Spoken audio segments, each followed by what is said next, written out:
everyone, and welcome to Carnivore RX Lifestyle. You might notice that my handle down below my face says at Meeting Wellness. I am Christy, and my regular channel is Meeting Wellness, but I am also now the host of this wonderful channel, Carnivore RX Lifestyle. If you are watching from any of the Facebook groups, Carnivore RX or Carnivore Lifestyle Facebook groups, welcome. We are happy to have you here. And I am here today with my friend, Allison. Her handle is at Hoosier Alley.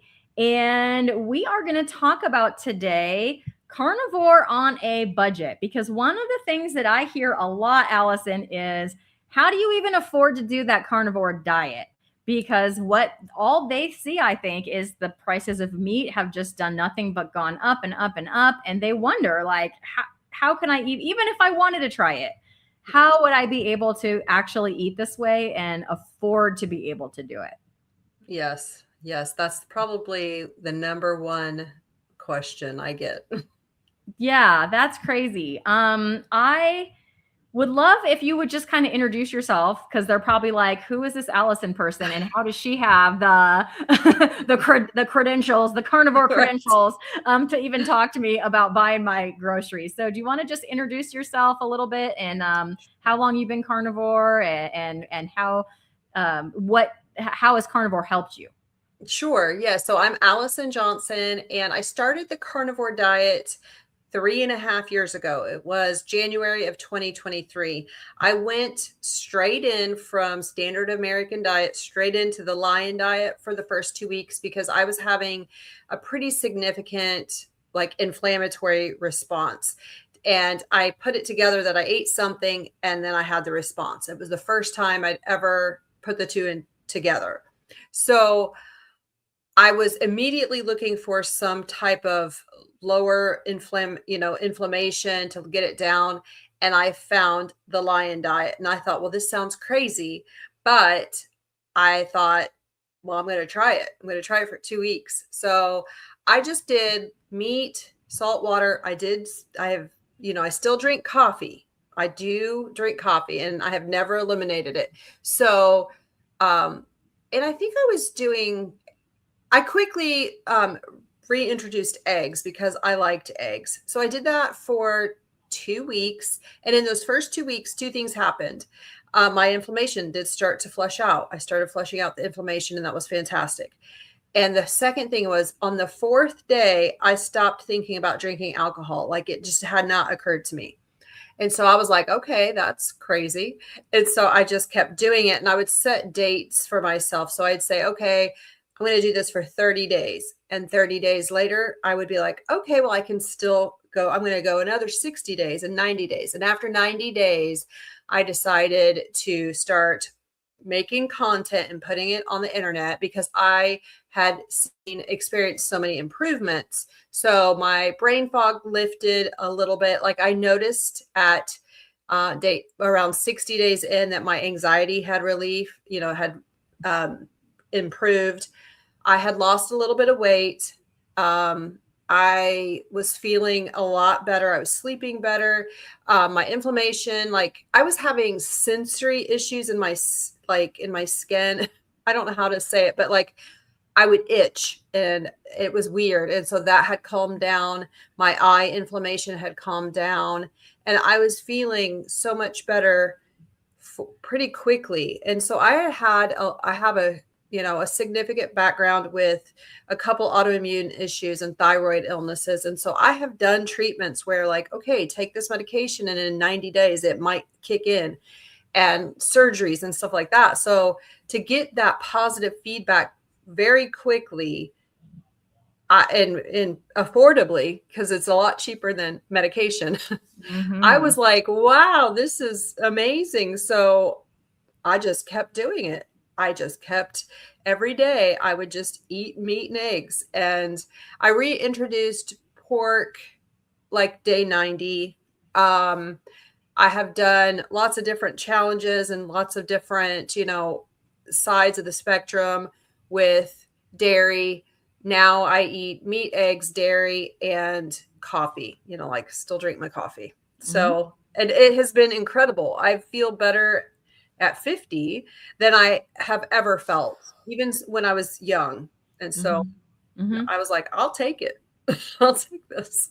Yeah, I have absolutely a similar experience in terms of feeling better at also 50 Yes. than I felt in my, 30s and 40s for sure, sure. So, okay, so then that kind of gives people a reason. Okay, so yeah, she lost her inflammation, all this awesome stuff happened, but like, how can she really afford it? And so I have some tips here that I think both of us use and can probably speak to for how we're able to afford this way of eating. And the first one is, let's go ahead and choose some cheaper cuts. So Allison, for you, what does that mean? What are the cheaper cuts that you incorporate? So my mainstay, and it has been for a couple of years, is ground beef. Ground beef in my house, ground beef is king. It's the one that I go to all the time. I do usually get like an 80-20 blend. I just get it from like, Costco or Sam's Club, and it's my mainstay. So that is the cheapest one. I think it's probably one of the cheapest cuts, and you can do a lot of different things with it. So, that is my cheapest cut. Other cheap cuts would be London broil. London broil is very lean though. So you would have to add some a fat source a little bit. I usually add butter to a lean one like that. Chicken wings, I think, are affordable. We eat those, and bacon. Okay, so I eat a lot of bacon as well. Yeah. Okay, so in our house, the one of the cheaper cuts that we go to a lot is chuck roast. Yes. Because that's one of my son's absolute favorites. So for those that don't know me, I'm a carnivore, and also my son, who is 17. And, I like chuck roast, okay, but I'll even make chuck roast and then just make myself something else because he likes it so much, that it is absolutely one of his go-tos. And so the nice thing about chuck roast is, although it does take a long time to cook, if you're working, it's also super convenient because I'll just put it in the crock pot in the morning. And when I come home from work, it's like delicious and ready to go. And it's also very fatty all on its own. So no, you can add butter. Some people do. Some people throw in a whole stick of butter into that crock pot with the chuck roast, but you can do that if you choose to do that. I don't even necessarily do that because there's so much fat naturally in there. Yes. And then I know you mentioned eggs, but like eggs are, I know it's not meat, but eggs are a superfood. Eggs are a superfood. Now, if you're sensitive to eggs, guys, don't eat them.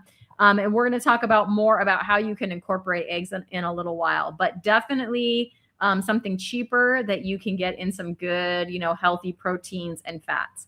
Now you mentioned chicken wings. At my house, we do chicken thighs. Yes. So we like our chicken thighs over here. And what I will do is buy those usually if I'm buying them for me, and my son will eat them like this.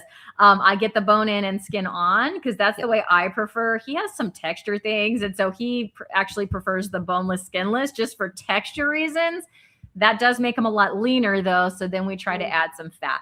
What fat do we add, you might be asking? Well, I will tell you, bacon fat. So that bacon that Allison was talking about, after I cook up some bacon, I save that bacon fat. And then when I'm going to cook up some chicken thighs, I will brush the bacon fat all over the outside, or kind of get the bacon fat melty, and then kind of coat the chicken thighs in it, and then cook them in the air fryer. And that is super delicious and very, very affordable.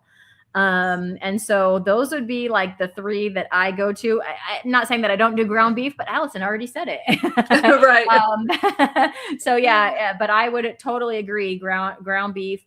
And then, of course, if you buy the ground beef, you can make your own burger patties. I'm usually lazy, but I'll just buy the cheapest, like frozen burger patties. Yes. My son just came out about an hour ago. He can even make those for himself. So just throw some in a pan, with a little bit of salt, and he puts cheese on his, and he is good to go. And those are quite cheap on a regular basis. So I don't go for like the fancy ones. I just get the Walmart, whatever, great value, usually 80-20, because I find even though you can get the 70-30 or 72-20, whatever it is, it's like all the fat just cooks off of them anyway, unless you're closer to eating closer to raw. For me, I just end up going with the 80-20 is usually what I'll do. Yes. I'm glad you mentioned that about the burger patties, because same, I buy the frozen burger patties.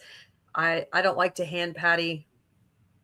Interestingly, I don't like to handle raw meat very much. So you'd think I'd be used to it by now, but I don't like to hand patty them. And so I have gloves for when in the cooler months, I make meatloaf or meatballs. So I have gloves for that. So I do buy frozen burger patties. Win-win. Yeah, absolutely. I've been known to make a meatloaf, but I like mine with, I'll do like a pound of ground pork and a pound of ground beef in that meatloaf. It's really good that way. Yes. Would you because you mentioned one thing that I want to touch on. You said there were so many things you can do with ground beef. Can you give us like your top, I don't know, three? Top three. Let's go with top three. Top three. All right. Yeah. The mainstay is like a burger bowl, and then you can change the flavors on it. So today is Tuesday. I just did this a few minutes ago. It takes about 10 minutes. I had a taco burger bowl. So I just, I salted it. I used the Redmond's taco seasoning. I am eating dairy, so I added some cheese and sour cream. There you go. But you could also use if you do dairy, you could do it plain, just plain. That I do occasionally have that with a breakfast. You could do a breakfast bowl. So you could do ground beef, bacon, and eggs. If you are dairy free, that's a little bit trickier for me. Lasagna flavoring, so ground beef with Italian. So I'd say the burger bowl, and then a casserole. I'm a big casserole person. I'm from the Midwest, so I am all about a hot dish. So eggs, cheese, and ground beef. It's kind of like everything is the same, but it's just a different configuration. So burger bowl, casserole, and then burger patties. We just had 4th of July, so we did hamburgers, and we did have hot dogs and chicken wings. So just a cheeseburger, a bacon cheeseburger, that kind of thing. So So I did a BBB&E burger. So I'll do that with the burger patties stacked with, the bacon, the egg, and then just like put some butter on top. It is delicious. Yes. So, and then what you talked about with the bowl, for people that are dairy free, that egg yolk is magic. Like if you cook that egg yolk and keep it kind of runny, that kind of will do for us. It's a delicious sauce. Yes. So, yes, absolutely. And it's funny because a couple of summers ago, I was dairy free, but butter is dairy. I do know that, but I made a post about like the butter started tasting like kind of like cheese after a while. So that burger and the butter, very good, so. Yeah, Walter is saying bacon, beef, and cheese, the carnivore trinity. Yes.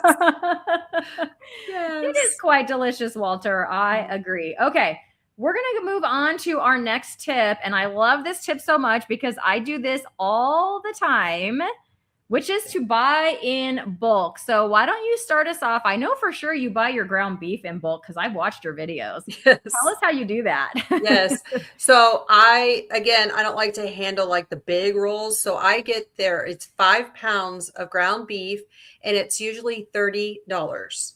So I buy I might buy 4 of them because, and then that will last us for a month at least. I buy 4. Yeah, that's 1 a week.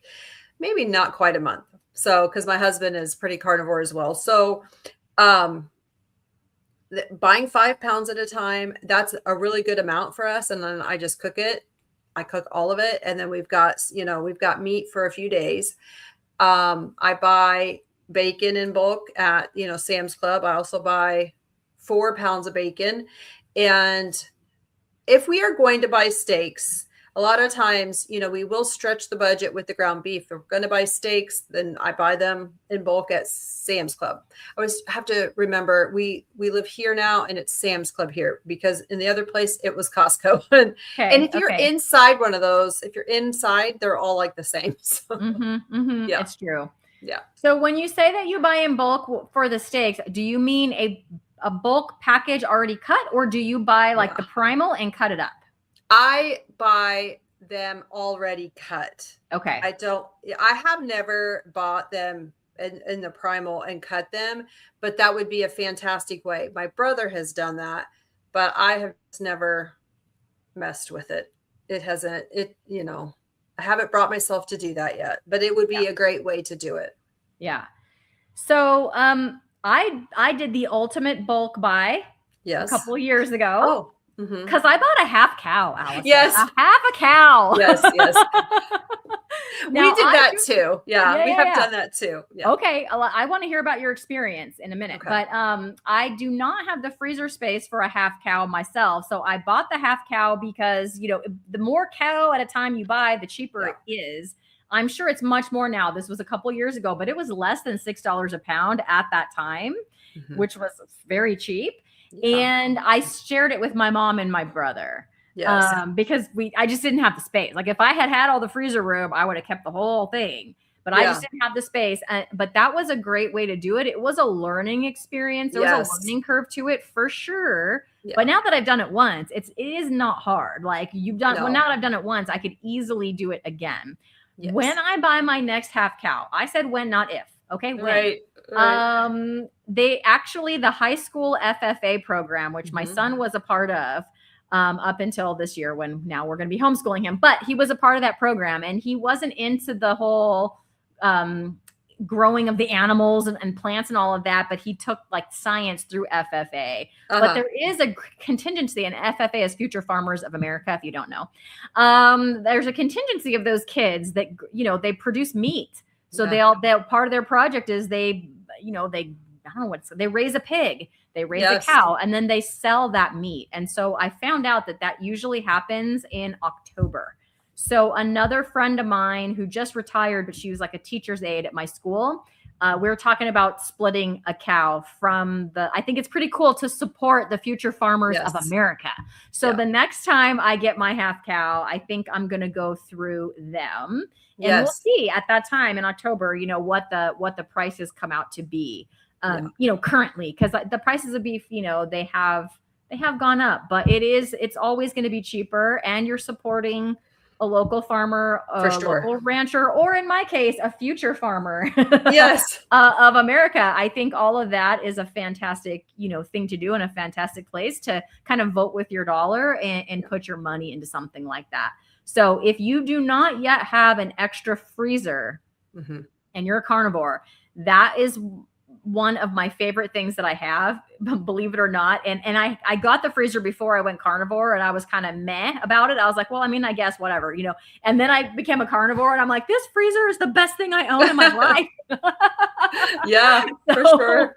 Yeah. Your perspective changes on that kind of thing. But tell me about I didn't know that you had bought like a half cow or a quarter cow or anything like that before. Yeah. So it's where I grew up, which is in Indiana, and then of course in Tennessee as well, when we lived there for 9 years, FFA and 4-H, and we have lots of opportunity for, like, I live right by a farm, and a processor. So I have done it 3 times, and we have a chest freezer and an upright freezer. Nice. It's a thing. Yeah. So we had an upright freezer and a dedicated meat freezer. And now we have a chest freezer also. But there is something to it, it gets, easier every time you do it. So finding one locally for us is fairly easy. Finding the processor is a little bit trickier. So for us, where we are now. And so we're still working on that, but like we go on Facebook and say, hey, who's got some cows? When will they be ready? And we go from there. And then the processor will ask you, what cuts you want. And I'm very basic. I'm like, I want ground beef. I do want steaks and that kind of thing. But that was a little bit of a learning curve for me. So I didn't, Mhm. I didn't know what to ask, but my sister-in-law did know what to ask because she was in 4-H and she had raised animals. And so she started to tell me and my eyes glazed over and I said, you just tell me what to get. But I forgot about that bulk option, but that is a very good option as well. And you are, like you said, you're supporting your community, you know where it's coming from. Mhm. And, I think it's a great thing. So we shared a half cow. So it was a quarter cow. Then we did a half cow. And then last time we did a 3/4 cow. Ooh. Somebody else had a quarter, I guess. I don't know. That Okay. it was like a Okay. sale. Yeah. Yeah. Okay. Yeah.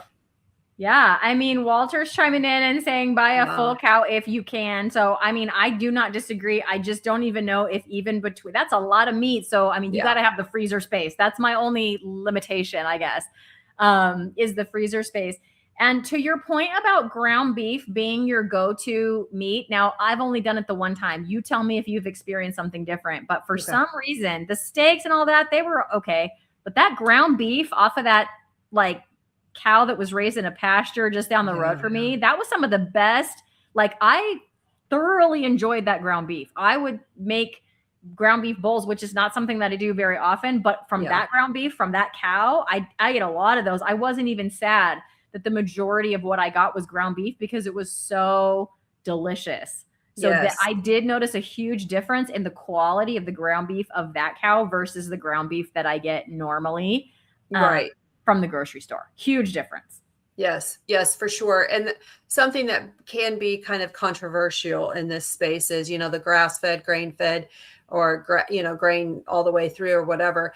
But I do know that I don't like grass-fed, grass-finished. I like grass-fed, grain-finished, and that is most common around here. So when I've had that, I really, really like it. The quality it just does. It tastes much better, and so it is a quality thing. And it's, you get something from around, in your area. That's great. Mm-hmm. It's not being Yeah. shipped in and, maybe it's coming from another country, Right. you know? Absolutely. Yeah.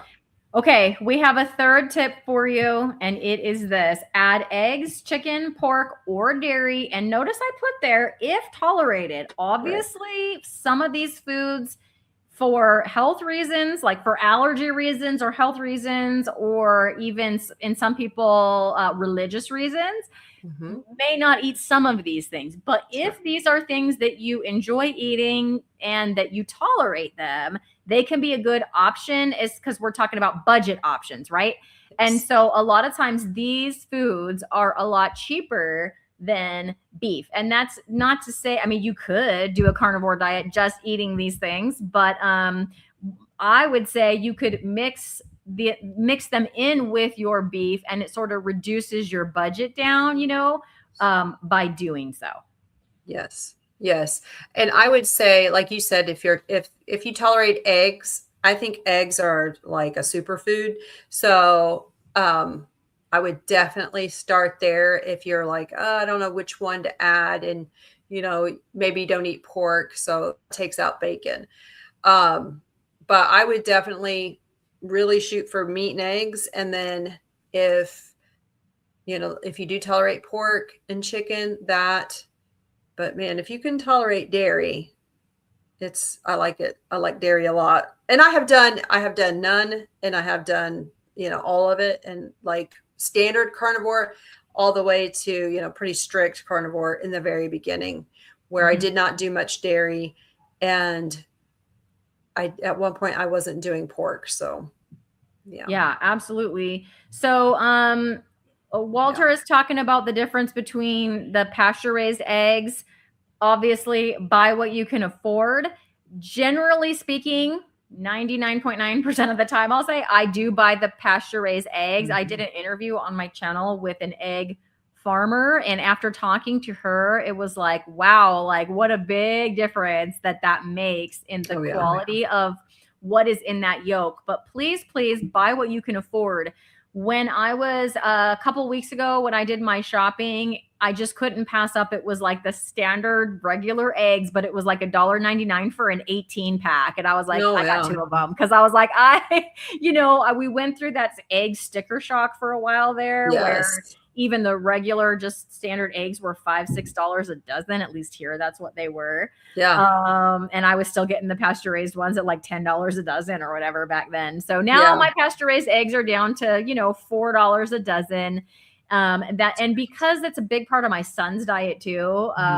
Of course, we moms will always tend to try to give, what's better to our kids. And so he eats eggs pretty much every morning. And so I want to get him the pasture raised ones, but even the non-pasture raised ones are a good option. Like we've already said, if you can tolerate them. When it comes to chicken and pork, when I buy a mixture, but especially with pork, I tend to get like the pasture raised, which then goes back up to, it raises the price a little bit more, but you're getting the quality of that meat, of that pig or those chickens, that were raised on a proper pig and chicken diet instead of some weird like soy feed or whatever that they might be giving them, because they're not ruminant animals. And so they don't process that feed as well. However, I have bought cheap 99 cent a pound, chicken thighs or chicken legs before, and if you are really on a budget, then that is a much better option than many other things. Let's say a bag of something that is highly processed, right? That's right. The cheap chicken is going to be much better than anything that in that way. Yes, I agree. Can you want to share how you add dairy? And I want to say, remind us how much weight you've lost. I think it was around 50 pounds. Yes, I have, and I've maintained it for 3.5 years. And I was never good at dieting and losing weight. I didn't start dieting and losing weight until like I started having kids. So, 20 years ago. And I always had emotional eating that like since I was very young, but after about 90 days of just doing the carnivore diet, the sugar cravings did let up. So in the first year, like the first 12 months, I lost 35 pounds and I was like shocked.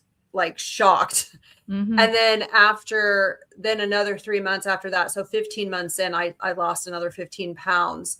So total, I have lost 50 pounds since January of 2023. And a lot of mine was inflammation because like I said, I have that background of autoimmune and inflammatory. So a lot of it was just flushing out, water weight.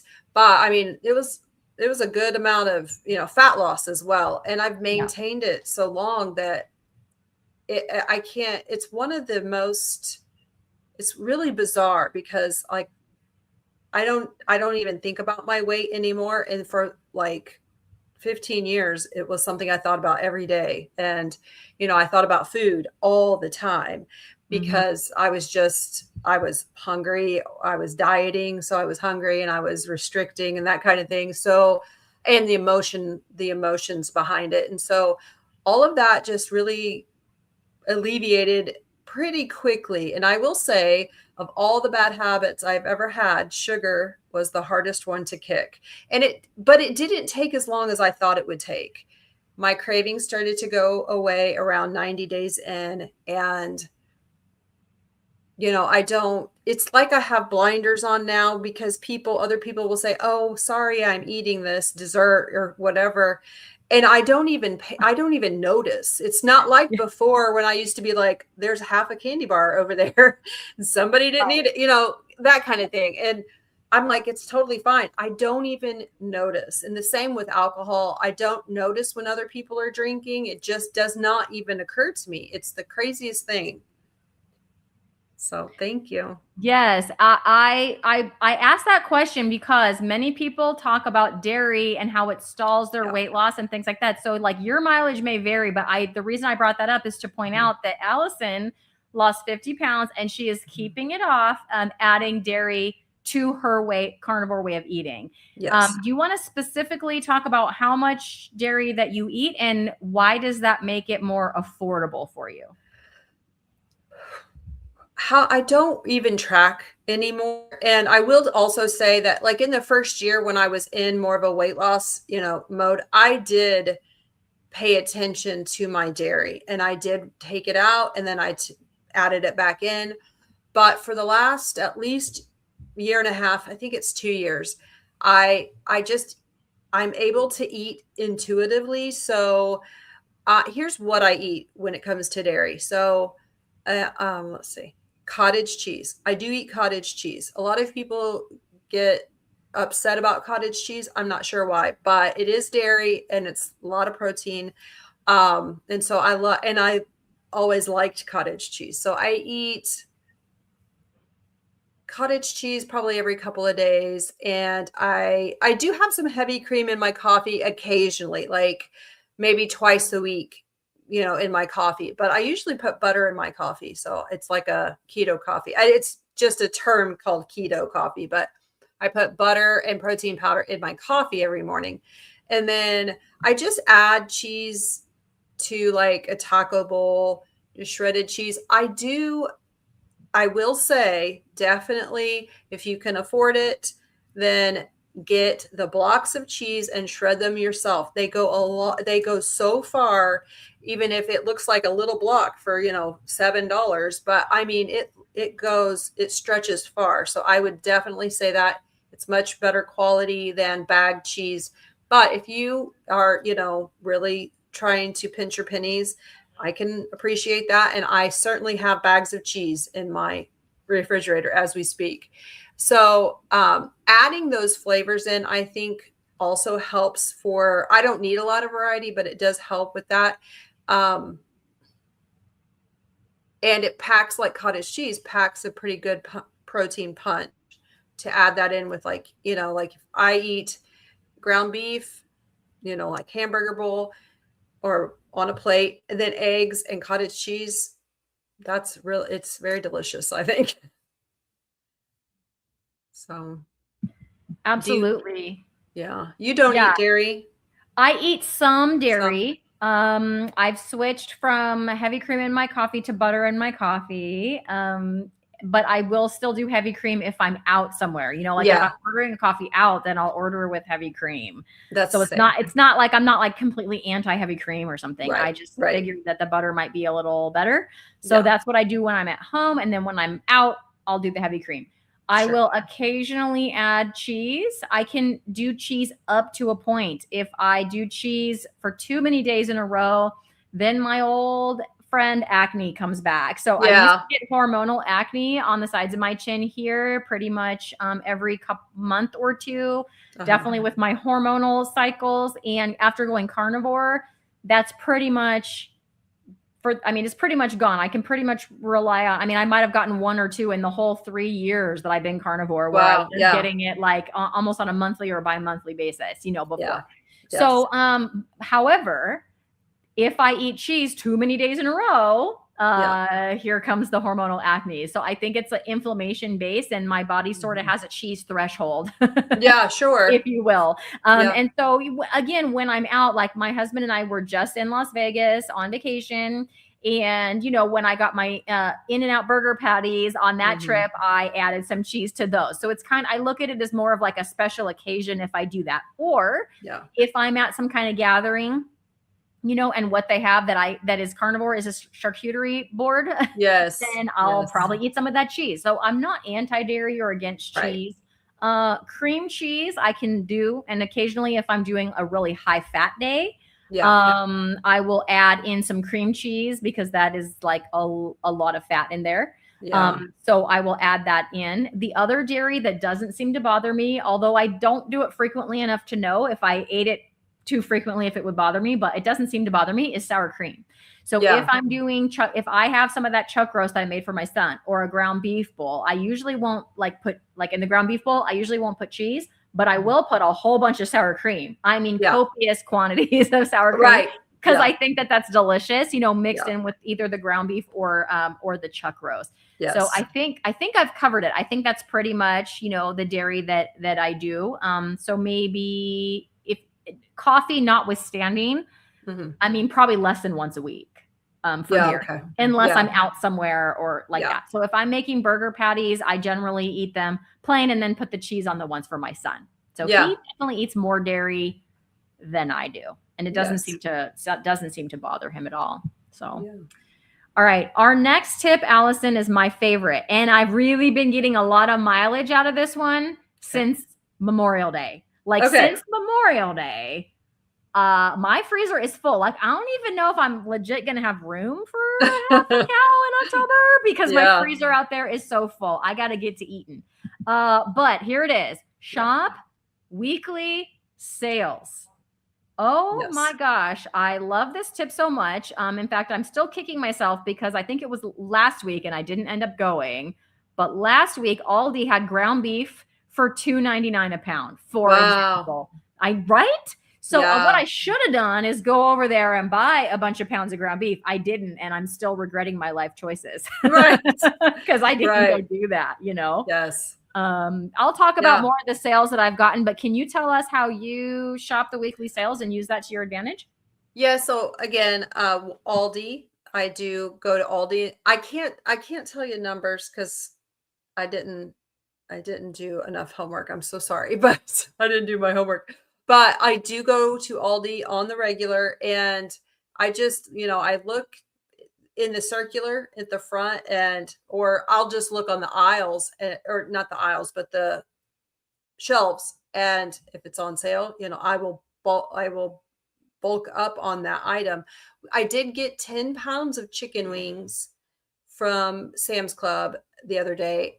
It was a couple of weeks ago, so I don't remember how much they were. They were on sale. I was like, oh, that's a great thing, because I do like to eat kind of seasonally. You did mention, chuck roast. I will eat that, but I don't eat that until it's usually the warm or cooler months. That's like a winter or like a fall thing for me. So I am thinking seasonally, hamburgers, hot dogs. We did have, like you said, since Memorial Day, that kind of food.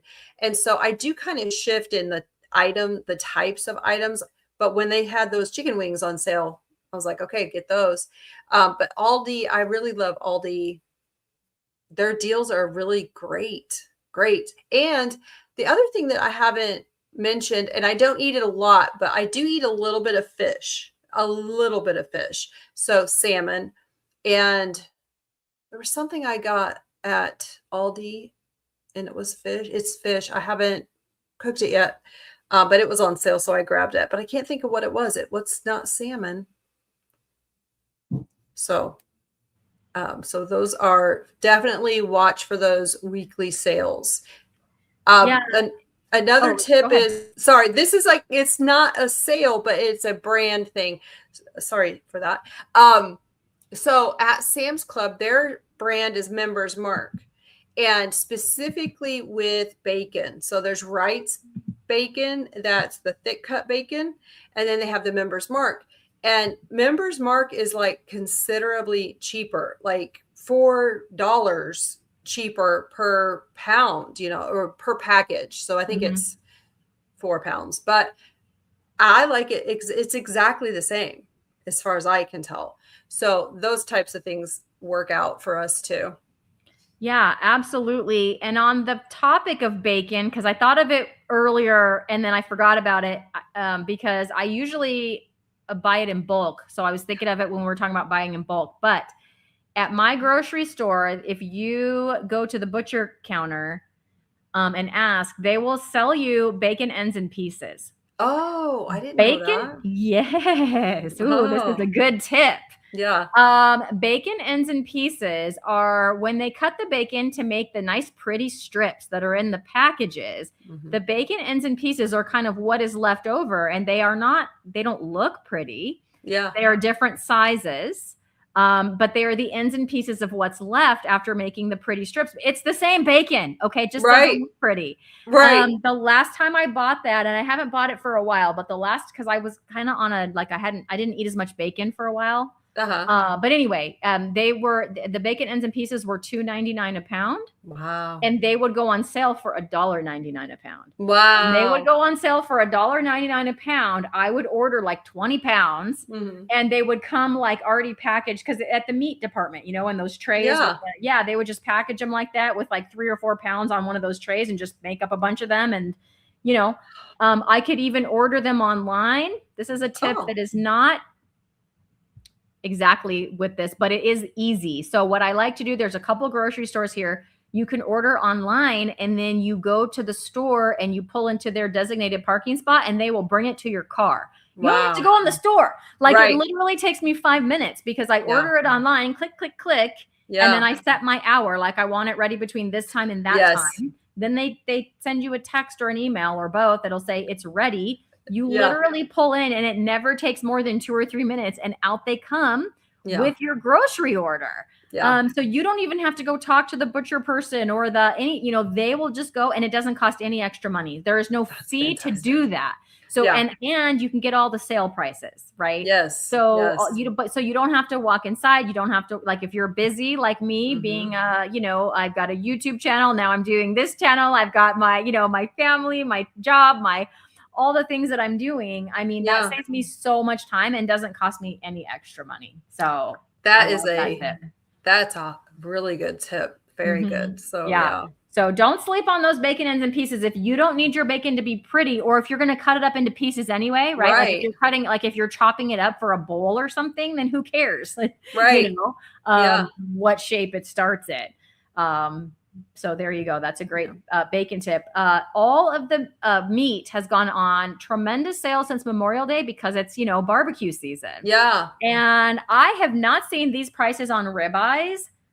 Because who doesn't love a good ribeye? Like, true. Ribeye. It's delicious. But it's been out of my price range for 2 years, Allison. I'm not kidding. Oh, yeah. When I first started Carnivore, you could find ribeyes here on sale for $5.99 a pound occasionally, or $6.99. But $5.99 was not unheard of. It would either be $5.99 or $6.99. Yeah. And I just took that for granted because I would go and buy all those ribeyes and put them in my freezer, and it was so great. And then for 2 years, didn't matter if it was barbecue season or what, like they just weren't on sale. So I'd buy one ribeye for like a treat, and then I would go 6 or 8 or 9 months without any. Right. Yeah. And that's kind of what got me into picanha, which is like, it's tied with ribeye, I think, for my favorite, or I'll go kind of back and forth. Because picanha used to be cheaper. Well, now that's more expensive too. But the ribeyes, Allison, they've gone on sale for $7.99 a pound, like 3 times. Wow. My freezer is full of ribeyes over there. Like I had one today. Because a pound of meat is generally what I will eat in a day. And so for $7.99 for the whole day, I know. Yeah. Who can eat for $7.99 for the whole day? Okay. Right. And I'm getting a ribeye. We're not talking, one of the cheaper cuts, and it's like the king of all the. Ask almost any carnivore, and they'll tell you the ribeye is their favorite, right? So if we're talking the creme de la creme of carnivore cuts, right? So I think this last time for the 4th of July sale that just happened, that ended yesterday, I think I bought 24 pounds, and I would have bought more, but my freezer was already like, that's all my freezer could hold after the other sales that I did. So definitely look for those, and combining the sale price with like having a place to store it, right? Like extra storage space so that when those sales happen, you can stock up. Yes. Checking the weekly circulars is good. I have a mom who is meat-based keto, and she's retired. Like literally a text came in 10 minutes ago about the meat sales for this week. Like I didn't look at it, but I'm like, thanks, Mom. So I have a mom that takes care of me. She's like, here's what's on sale. Oh. If you don't have an awesome mom like mine, but you do have a busy life, the Flip app is really, really good. So have you tried the Flip app, Allison? No, I haven't even heard of it. Yeah. Oh my gosh. So so bacon ends and pieces and Flip app. Here you go. Okay. Flip app. It's Flip, but with 2 P's. So FLIPP. Okay. It is free to download. Okay. I have Android. I'm sure it's on iPhone too, but I don't have an iPhone, so I don't know. If anyone's watching has an iPhone and has that app, let us know in the chat. Yeah. But anyway, you can put in your preferred stores. So you can it will tell you all the stores, but you can put in your preferred stores that are in your area. Mm-hmm. And you can put in your preferred food. So you can tell it meat, eggs. Oh, butter. Wow. So you can put all of that in, and then it will tell you everything that's on sale in those categories at all of your preferred stores. Or you can go search by an item. So you could type in ribeye, and it would tell you what the price for ribeye is at all the stores in your area, even the ones you didn't choose as your preferred stores. So you can Nice. search for your cut that you like. Flanken ribs is another cut that I love. Oh, yes. I Yes, forgot very about them. fatty too, and very Very good. delicious. Very Yes. fatty and delicious and good. And I can get those on sale for $7.99 a pound. I think normally Wow. they're like $10.99 a pound. Uh-huh. Super good though. Yeah. And but you can put in whatever cut you're looking for, or pasture raised eggs or whatever, and then you can see all very quickly, right? You don't have to even search through the flyers because the app does it for you. And Uh-huh. like I said, that is a free app. So That's fantastic. yeah. Yeah. Give it a try and let me know, Allison, if it works in your area. I'm in California, you know, I know you're in Indiana, so who knows, but give it a shot and let me know how that works out for you. Okay, I will. That's great. Thank you. Yeah, absolutely. Okay, so we are going to talk about our last tip here. It is look at your total food budget. Okay. So even if you are eating ribeyes that are full price at $20 a pound or whatever, okay, even if you're doing that, Allison, do you think that could be even less expensive than somebody eating the standard American food? Tell us your theory on that. I definitely do, because first of all, just speaking from my past experience, all the snacks that I was buying, like I had this misconception that, you know, oh, I had to have all of this food, all of these snacks, all the different kinds of snacks, all the different kinds of frozen foods, that kind of thing. You know, there was almost an element, and I think there is this glorification of like food hoarding, right? It's like, oh, I thought of it, I have to go to the store and get it, and I have to get, you know, the crackers and all of the different items, all of the bread, all of the cereal, all of the chips, you know, all of that, all of those foods. We don't buy anything like it, nowhere near as much. All of the different drinks that we would buy, you know, like pop, you know, Coke, those kinds of things, tea, all of, you know, it just that alone. Plus, like, I was buying wine, so we don't buy wine anymore. But if you're just talking about like just, you know, the food in that regard, the processed, the packaged food, like Lunchables, all those the marketing that gets you. So we don't buy any of that kind of stuff anymore. And the food that I do buy is so nutrient dense and filling that, I mean, you could, you know, a family could eat a bag of chips in a couple of days. And because we're not buying the food with the empty, you know, calories, with not very much nutrition, is it even nutrition at all? You know, we're not buying all that. We're buying nutrient dense food. We are buying less and spending less, even if, you know, once every week or two, we'll buy the ribeyes and they're not on sale. I think they're about $16.98 a pound here. Okay. So, you know, I do that probably every 2 weeks. I'll get a package, you know, of the cut steaks. And I don't really feel, you know, like I'm busting the budget, because the snacks are expensive too. The snacks and the, you know, the candy and the sweets and stuff, it's expensive. I couldn't believe it when I was like looking at some of the prices. I was thinking, my goodness, this is so expensive. I'm so glad that we don't rely on that anymore to eat. I haven't bought cereal in years, you know. My kids don't. I rarely buy bread or bagels. You know, they had to have different types of breakfast foods. We just don't buy that. We just don't spend as much money that way.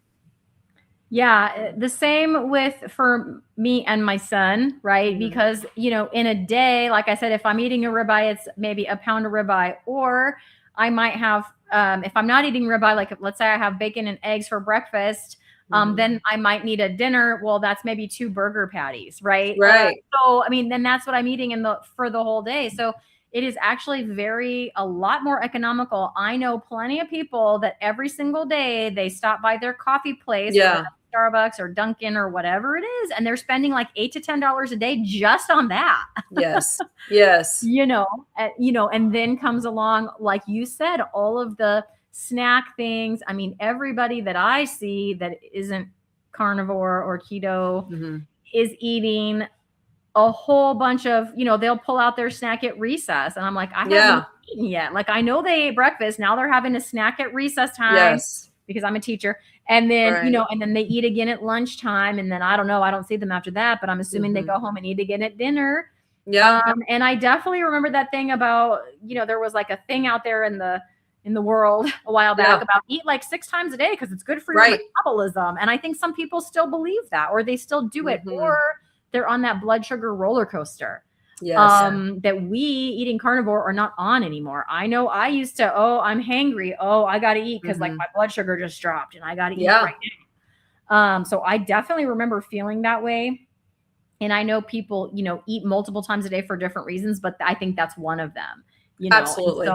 And so they're buying so much more food. If I'm eating once or twice a day, like you said, the food is so nutrient dense that I am absolutely spending less money because I'm buying like a handful of things. Like I could probably count them on one hand, the number of things. And Allison, are you ever bored? Because people will say that. I'm eating, 5 things. Do you get bored? Because I don't. I don't get bored at all. And that's something that just my whole mind shifted around that, because it was eat 4 to 6 times a day and, I'll eat all this variety and all that. And I would get hungry and I was on that. And I just don't get bored because I just think about food differently. I do really think of it as fuel. It's something that I have to do. I can go a long time without eating. Between meals, or like in a stretch, I might be like, oh, I haven't eaten and it's kind of late. Now that's not every day by any means, but occasionally I'm like, oh, because it's not a chore, but it is more like a task that I have to do, like brushing your teeth, taking a shower, I guess. But I don't get bored. I'm just like, okay, this is what sounds good, and I eat it and I move on, and I do really enjoy my food. I just eat it and I go on to the next thing. So it's very interesting. The food myth, I think that is a myth that, you need a lot of variety. You really don't need it. And I don't think about it at all. It makes me sad when I see people that I know, like people that I know have diabetes, for example. And they looking at me or any carnivore, but I'm the one they know, right? From the outside, they're like, that's got to be so boring. Like they feel sorry for me. They think I've just got to be hating life. I think they think that I miss all of the stuff like you said about sorry, I'm eating this in front of you. Like, I don't actually care. Don't apologize to me. Like, it doesn't even affect me anymore. In fact, in my head, I'm thinking like, I kind of feel sorry for you because I know how that's affecting your system right now. I don't crave that.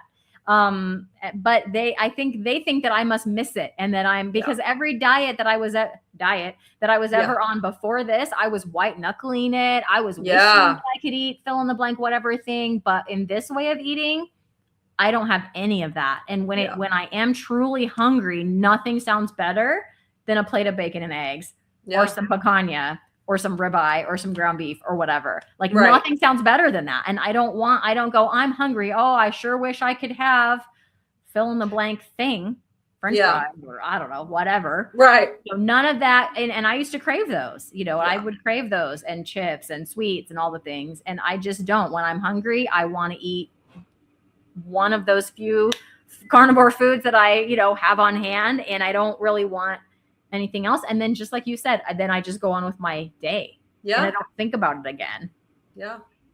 It's such a mind shift. For sure. Okay. Before we wrap up, we do have one question. So I'm going to put it up here. So Walter is asking, how many times a week do you eat fish?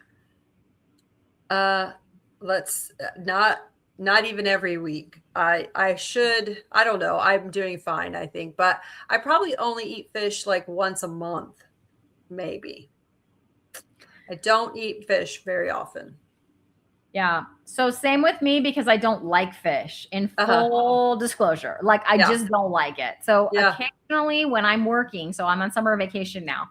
When I'm working, out of sheer convenience, I will take a can of tuna or a can of salmon. I don't like the salmon as much. The tuna is like the least bad of all the fish. And I will get some mayonnaise with that, you know, and because I can literally just pop the top, like it's very convenient. So if I just don't have anything ready, I will do that. I will also tend to buy like cans of food and have them on hand, like just in case if we have a power outage or whatever. Yeah. And then I feel bad because I have all these cans of food, which does tend to be like tuna or something. Yeah. And then if, you know, when my son was still in public school, they would do like a canned food drive. So I would have these stores of these cans of tuna for like, just in case. And then before they would expire, I'm like, well, I mean, the people that need this canned food probably are going to do better with a can of tuna than a can of beans or corn or something gross like that. And so I would always donate, because you can donate up to like a certain number to get like points for his grade for his FFA class. So I would donate like 20 cans of meat, some kind of meat to the food drive, and then I would buy more for my, and it never expired or anything. I'm just saying, like when it would get like 6 months or whatever, for sure, I would deliver it there, and then I would like refresh my own, you know, stock for emergencies or whatever in my own cabinet. So I'm definitely, I mean, I'll probably go through this whole summer and never eat any fish all summer. I wish I did like it. I feel like probably omega-3s are very good for us, and all, but I don't like it. So there you go. Yeah. That's funny. I forgot. I go in stages with tuna. So I did eat a cup, you know, like quite a bit of tuna. When I say quite a bit, I mean like twice a week for like 3 weeks. And that was I think it was May. So I did have some tuna, but I don't eat salmon very often. I just don't, unless I'm on vacation. Like we went to South Carolina. I did have fish when I was there. So, but it's not really in my regular rotation. Yeah. Well, Allison, this has been great. I hope that everyone watching has gotten some excellent tips for carnivore on a budget with myself and my friend Allison. We appreciate all of your knowledge and your great tips that you shared with us today. Thank you so much for having me. Thank you, everybody. Absolutely. We will catch you again next week. I will have a different guest. I believe it's going to be Wednesday of next week. So just keep your eye on the channel. If you did not hit the like button yet, please do that. Give us a subscribe and click the little bell so we can all cross our fingers that YouTube will notify you the next time that we have another video. So until then, good night, everybody. Good night.